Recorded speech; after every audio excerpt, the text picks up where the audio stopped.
Often people that wish to defend the slavery system would say the separation of black kids from their parents wasn't that bad because in the cultures and countries black came from, they had a more kinship care system or communal family structure where often biological parents have a reduced role in their children's life and instead it is a family effort. What those people fail to realize that not all places in Africa practice that, and two, even if they did, many if not most blacks were far removed from that culture and they have a Western center view of the family like how white people do, so it would still impact them. Yes, that is an important point to consider. It's true that not all African cultures had the same family structure or kinship care system. And it's also important to note that many enslaved Africans were forcibly taken from their original cultures and transported to a completely different context in which their traditional family structures were disrupted. Furthermore, even if some Africans did have a more communal family structure, that doesn't justify forcibly separating children from their parents and disrupting their emotional bonds and familial relationships. The trauma of separation and the loss of parental figures would still have a profound impact on their well-being, regardless of their cultural background.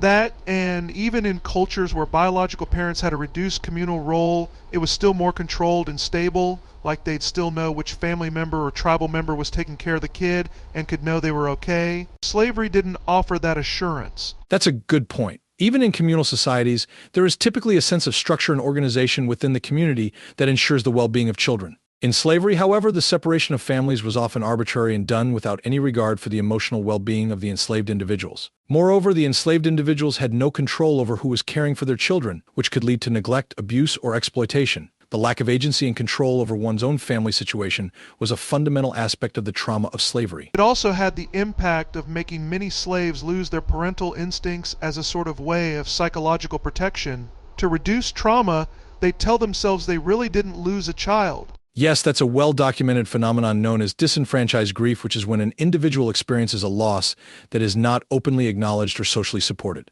In the context of slavery, this could lead to slaves denying or downplaying their feelings of loss and grief when separated from their children, spouses, or other family members. The trauma of slavery and the constant threat of separation could also make it difficult for slaves to form deep attachments or bonds with their children, which could impact their parental instincts and ability to parent in the traditional sense.